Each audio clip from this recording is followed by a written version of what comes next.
What are you doing?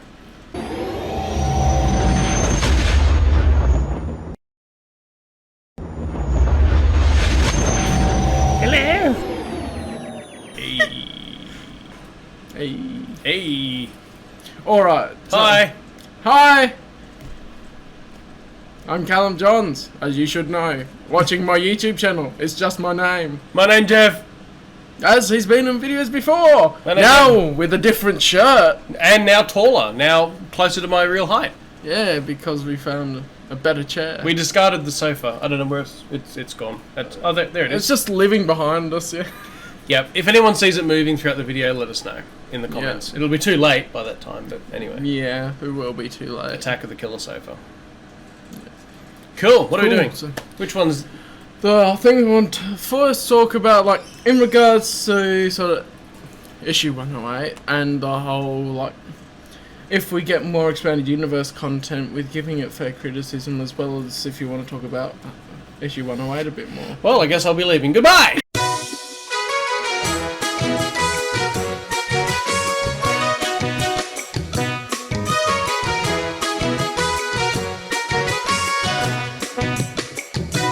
I don't know. Should we be tackling 108? I don't. Yeah. Oh, we should. We should because okay. not many other people do, especially in regards to giving it a bit more criticism. Mm-hmm. Oh, look, I was partially impressed, partially not. I think when I first got it. I remember. I mean, how long has it been? A year or something? I don't even know how long it's been. Nearly a year. Yeah. Nearly I think a it came year. out in May 2019. Yeah, so. and I was just so super excited because I heard that... Well, actually, I didn't even hear that the comic shop had got it in. I just went down. I was like, have you guys got it yet? And they did. So, because I pre-ordered several different covers. It was... Nice. Yeah, it was good. It was good. And I was excited. Threw them in the car, drove away. Didn't even make it home. I pulled off to this park. And a few people that I chat to will probably remember this. I pulled into this little park near Bridge. Hi, now you know where we live. Yeah, I sat down just to flick through it and just was showing people quick shots, just going, this is really, really cool. Then I started reading it, and I've opened up to the first page, and on the first page I thought, oh. Because I thought it was supposed to be sea canon, and apparently it's not. Yeah, they advertised it like it was supposed to be sea canon, but of course that goes to probably a different type of topic with the Legends label not including the canon tiers and people being misinformed about that. That could, yeah, that's definitely a different video altogether. Yeah. But no, as I read through it, I mean, disappointed is a strong word. I certainly wasn't disappointed. It's a great comic. Yeah. It's a great comic. But as I flicked through it, I'd be like, yeah, this is good. Oh. Yeah. Oh. There were just some really unusual moments that didn't seem to quite fit.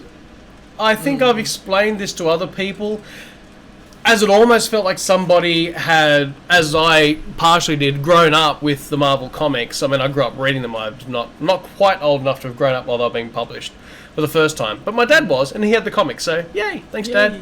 And so I grew up reading them regardless. And yeah, I think it felt an awful lot like somebody who had grown up reading these comics and had a familiarity with those characters from reading them when they were younger and had just penned a script kind of based on that recollection rather than giving it a fresh reread, because there were just some unusual little tidbits. It was a great comic, don't get me wrong. I loved it. Just some unusual bits. Yeah. I think in my review, I mean, it might have sounded like I didn't really like it, but it's because I was focusing a lot more on the parts that I didn't think quite meshed well. How could you? How could you? How dare you? How dare you? No, it was honestly a really good comic. It just, I don't know, it's one of those things where I'm almost like, thank you, we've got more EU, this is fantastic, can we have some more? Can we do a little better? Not to be, rude about it. Not to be like, oh, we hate this when we get new EU, and then they won't give us any more. Yeah. Well, that was why I didn't come out at the time, because at the time I was going to review it, just on Facebook, like in pages and groups and stuff, and I had a review vaguely written, and I showed a few people, or told a few people, and I just came to the consensus it wasn't really the right thing to do at the time. One, probably because we're trying to promote the EU and get it continued and blah blah blah, so if the first thing that comes out of a page with an adequate amount of followers is that this comic's not too great, which is how they could misconstrue it, because once again, I think it's great, but people will misconstrue it a certain way if you have even one criticism of it, and if that in any way affected the sales, I'd feel bad, because we're trying to get it pushed ahead. So I was like, I'm just going to keep it to myself. If people ask me, I'll tell them. If they don't ask me, I've got no business throwing it out there. Yeah. I think that's definitely the thing as well, is like, you go, okay, this is the first piece of EU we've gotten apart from SWTOR, which is as it is. There's some criticisms that could be made of the SWTOR expansions as well. Yep. I think. But I think it's good to give them that criticism so that if they do create more EU, then it's going to be a lot better. You hope. If they take it on board. If they take it on board, like, it would be better than just starting off doing EU again. Because it is a different management and the different way they're handling it as well. Yeah, well, I mean, there are a lot of gifted writers, there are a lot of gifted designers, and there are a lot of gifted artists and so on and so forth. The one thing that set the EU apart for me was the system involved. So George Lucas had to give the nod to certain things, had to say yes or no to certain things. Then you had Chi, or whoever was there at the time in charge of continuity, saying yes or no to certain things. So there was like a system and a process before stuff went out, apart from the Clone Wars. There was a certain system in place for when things went out. And that system, that assurance of quality, isn't there now. So in order to maintain the quality that we enjoyed before, which is what made the EU so different, it would be imperative that somebody is saying something in terms of, look, can we really, really try and keep continuity on track? That's all. That's all. I won't go through necessarily, or maybe I will go through the problems of 108. Well, you've watched my review. Was there anything that you would add to what I mentioned? Look, for me,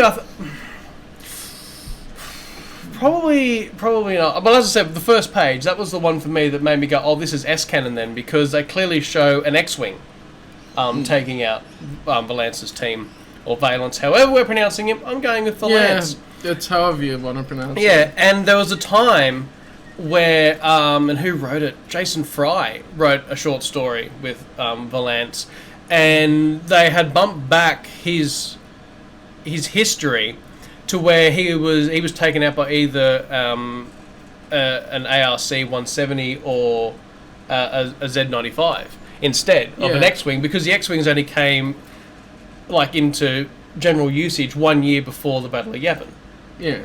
And so to put that in there meant that he had pretty much had this accident and then turned to bounty hunting, and when we see him in the comic, his career is about a year or two old, which is not inconceivable, but it does make better sense to push him backwards and gives you leniency for more stories going forward. You can fill out that gap before he died, as it were. Yeah. So that was a C-Canon thing that they had changed it from an X-Wing. That was C-Canon, as well as also the injuries he sustained. Yeah. So in C-Canon, and once again, I mean, I keep saying, I don't like to talk in terms of canon, but in this instance, we kind of have to. In Jason Fry's short story, it was made very clear that it was the left-hand side of his body that had been damaged, and so they had to replace that leg, that arm, this side of his face, and reconstruct his skull, that sort of thing, on this one side. And so when he reappears as the Terminator, halfway through this comic, I'm just thinking to myself, well, I guess this is definitely an S-Canon retelling. Yeah.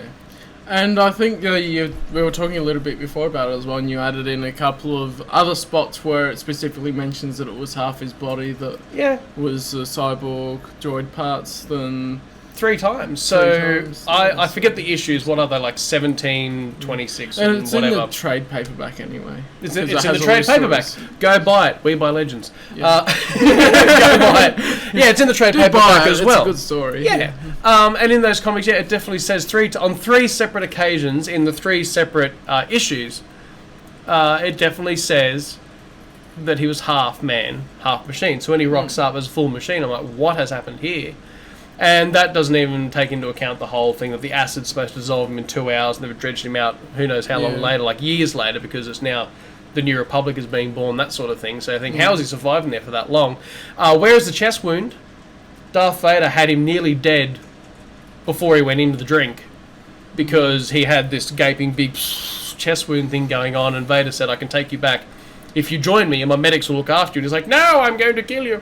And I'm sure that's exactly how Valant sounds too. I'm sure that's exactly how he sounds. All the time. All the time. Who needs a real husky badass voice? Who needs that? No! I'm saving... I hate droids! I kill you! Yeah, it reminds me of Skeletor. Oh, heavens to Betsy. Yeah, so there was that as well, that somehow the goop juice that he fell into has actually improved him. Because he went in with a gaping chest wound and being half man, half organic, I should say, and half droid. He'd hate the word droid. Yeah. And then he came out with his chest wound healed and fully droid. So he's doing well. He's doing really, really well. And then he suddenly loves droids. Loves it. Well, yeah, that was... the loving of droids came from the end of his last arc. Which makes sense. So that made that good definitely... to see his character. That's a good connection. That's another good little... It smooths over some things with Sea Cannon, like the transfer from the Alliance of Free Planets to the New Republic and stuff. Done well. Once again, done really well. Yeah. Most of this comic's done really well. Yeah. Yeah. It was just that when I saw that the injuries weren't consistent with the telling, once again, by Jason Fry, Sea Cannon, and the attack wasn't consistent with Sea Cannon, I was like, okay, well, this is S. They're obviously putting this in line with the old Marvel run. Yeah. But then when the old Marvel run said that he was half man, half machine, I'm like, well, this isn't even consistent with that anymore. I don't know what's going on. And especially since it's supposed to be a continuation of the original Marvel run, that's where I was going, okay, this is what it's going to stay in line with. It doesn't matter about the extra short stories as much for me, as much as the original run that they're continuing. Yeah, because when IG-88 turns up and you see him there, it's like, well, he should be dead by now. Oh, I see, they're not doing a Sea Cannon continuity. Because there's no way it could be Sea Cannon and you have... and IG-88 turned up after Return of the Jedi in the original Marvel run, so that it's made sense with that. Yeah, it's trying to be an S-Cannon thing, but once again, with Valance's injuries, I'm like, well, I don't know where to put it. But brilliant art for the most part. Yeah. Absolutely loved it. I mean, once again, when I got excited was because I opened up the front and saw so many returning great artists that were there. So that was really exciting. And the storyline itself, like if you decide to not nitpick, which we clearly are, over the details. Because we're Star Wars EU fans and we nitpick everything. We're trying to be purists. No, if you don't nitpick, the storyline itself, the arc itself, the character motivations and everything else like that are great. They're all very much in line. I would probably question why what's it called, Ruby Flame Lake. Yeah. When Ruby Flame Lake is supposed to be so caustic, I don't know why you would send a scavenger team there to look for metals. Because whatever you dredge out is going to be half eaten, if not just porridge. So I don't know why you would send a salvage team there. That was unusual, but once again, clearly they've changed the nature of the lake because I also dredged Valance out and he was fine. Yeah. So. And I think that as a way of fansplaining that. Ooh. Fansplaining. The planet could have actually become more of a hub of like where metal ended up not in the Ruby Flame Lake but around it, and so they were scavenging around it and then found stuff in the lake. Why is there so much metal being dumped in this lake? What's going on? Because everyone wants to remove the evidence of their crimes. It's an ecological disaster. Somebody call Space Greta Thunberg because this place is a disaster. You better call her. She'll be there. She'll be there disgusted at what they're doing. Going, how dare you? How dare you? Oh, there's a man. No, he's a droid. What is he? No, but it was honestly great. And I thought I'd do it for fun. It's just write some short little story that I probably won't release anyway publicly. Oh, go on, release it. I can release it, but like I'll release it. He sent it to me, so if he doesn't release it, I will. Well, there we go. There we go. But I just was like, I'll write a fun little short story thing with Valance had a protective brain case that survived. Like even if I had a personal shield around it or something, and then. It'd quickly go into like they just rebuilt him more. That's what made him a full. Well, that would have made perfect sense. Like when he's talking to that droid when he first pops up and kills everyone except for the droid. It would have made perfect sense if the droid said, "Hey, you're half there, buddy. Do you want me to and just build the other half of him?" Which still seems a little implausible, but it's far more plausible than an acid lake rebuilding half his body. Yeah. So I would have rolled with that and just be an extra couple of panels. I know designing comics can be hard and that each panel has to tell a story and there's pacing and timing and blah blah blah, but a couple of extra panels just to explain how he ended up full Terminator would have been nice. Yeah. Would have been nice and would have smoothed over much else. Because as I said, the fact that it was an X-Wing at the beginning, I can certainly overlook that because in S-Canon it was an X-Wing. In the original comic it was an X-Wing. So it being changed later was clearly just an attempt to change the date and nothing more. So and be in line with it saying it was in the Clone Wars. Yeah, so that was fine, but the rest of it, like, yeah. And, I didn't really like the inclusions of new canon stuff in there, but I had to have that pointed out. So the fact that I had to have it pointed out because I'm obviously not following it. The fact I was like, I didn't realise that's where that blaster came from. I didn't realise that's where that droid came from. I just, and I think the RE7 protocol droid's in A New Hope anyway, but for a different function. It was, and the design was definitely different. The specific when you design, look at it. Yeah, it was like, but once again, artistic license. You could probably smooth over that. End of the day, good comic. Go buy it, and the trade paperback, as you said, is out now. Yeah. So go grab that bad boy because it includes the issues from the original run, so you can read it all as one story. I'm almost thinking I should probably buy it anyway, just as a support for Legends thing. I mean, I got them as original single issues, then I got trade paperback, and then I've got the long time ago collection. But I guess I'll go again. Why not? It wouldn't be the first time I doubled up, and sometimes I give my doubles to other people. Cool. Yeah. Thanks, Jeff. Yeah. For my original single issue, the comic book store ended up going, well, we don't have it. Yeah, that was great. Hey, that thing you pre-ordered, it's not here. Yeah. But they had it on the shelf. And I'm going to blame Disney because they distribute things. Yeah, no, blame them. Blame away. Blame. Because I was supposed to get a pre-order of one of the signed copies as well. And then it never came to them. And so it was like, well, this is a while after it came, and then I'm like, well, my time to do the review soon after it came out was gone, so I'll just wait and do it later. And then I ended up buying you one, you poor thing. I can scribble on it if you want. Do you want me to sign it for you? I'm good. Thanks. It's a signed copy. It doesn't matter who signed it. We'll just take it up. It's a signed copy. Take it up to Lucasfilm and get Kathleen Kennedy to sign it. Get Kathleen to sign it. Yeah. You heard it here first. 108, signed by Kathleen. Take your whole EU collection and get Kathleen Kennedy to sign it. The whole thing. Yeah, the whole thing.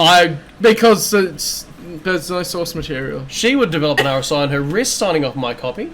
Do you know how my entire collection should be there all day? Oh, well. Then mine as well is like nearly all the novels. Oh, the poor thing. No, don't do this to her. She doesn't deserve that. Really? Yeah. Heavens. But yeah, so no, look, it was generally a great story. Great story, well written. Pity about the continuity guffaws, which some of them was artistic license, I guess. Yeah. It's like saying Jedi vs. Sith had the different shape of the thought bomb to how it described it. It's like, that's artistic interpretation. Yeah. Bane of the Sith was written before any of the other stuff. It was a very short story. And so then when the comic came along and then the novel trilogy, they just made little changes to expand on the ideas, I guess. Bane of the Sith, I don't know, I'd probably have to reread it, but in my own mind, I can sort of try and machete it. If I had to look, maybe not, but I feel like if he had left the planet first without an apprentice and then went back and found Zana, I don't know, it'd be, I don't know how you could do that. It'd be odd, Yeah, you could try. Or it was just like someone chronicled the history and went, well, this little girl he picked up wasn't important until later. Like, I have a child, I don't know why. Of course, he left the planet by himself because he left Rain behind to find her own way off. Hey, it was her first Sith test. Yeah. So congratulations, you're my apprentice. Goodbye. Like, wait, what? Daddy? He's just like, get good. Yeah, pretty much. Get good. If you can find me, you'll be my apprentice. Yeah. Poor thing. Cool. Yeah, no, but it was one of those things. I still love it as a short story. I haven't read it in a couple of years. I was going to say, though, I do remember, unfortunately, at the end of Bane of the Sith, he does mention going to find an apprentice. So trying to tie it in that way. Oh, well. Hey. Still good. That's just a one-liner. It is one line. We can throw that out. Much in the same way we can just throw out that someone was bombed by, a ALC 170. We can throw that out. That's fine. Yeah. It seems oddly specific. But we can also throw it out. But yeah, I think at the end, why don't we? Buy it.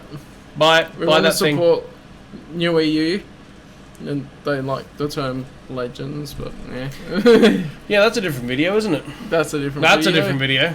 For now, I think it's just that we should, especially in this day and age, when they've shown that they can do the continuity so well in the expanded universe beforehand, when you can get new EU, definitely I want to hold it to the same standard that it was. Yeah, I mean, you got so many resources, there's almost no excuse. As I've said a few times, if you're writing or if you're reading, but if you've written a comic from 1978, you're allowed to have a bit of a wobbly idea on how the universe works, what alien species are, where planets are. You're allowed to be a bit wobbly.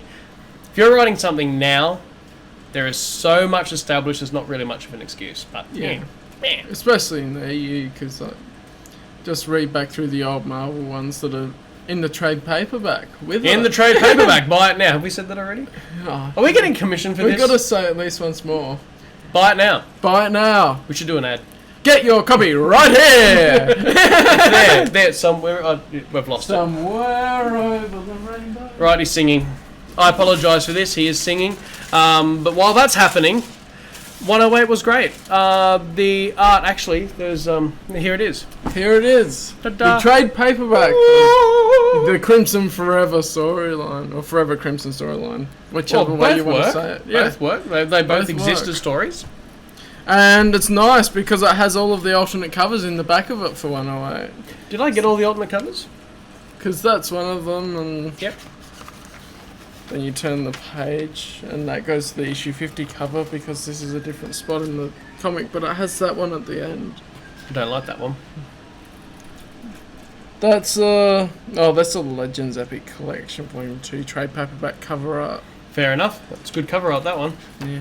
That's good cover. That was my favourite cover, that one, by the way. I was If you wanna- going... Show us it, people! I was going to go Show this him! direction, so Oh, I've fair got enough. these ones. Yep, that was Which good. are nice. I don't know why we didn't get a figure when there was a cover of a figure. I would love a figure. A figure would be great. Where's my figure? What's going on?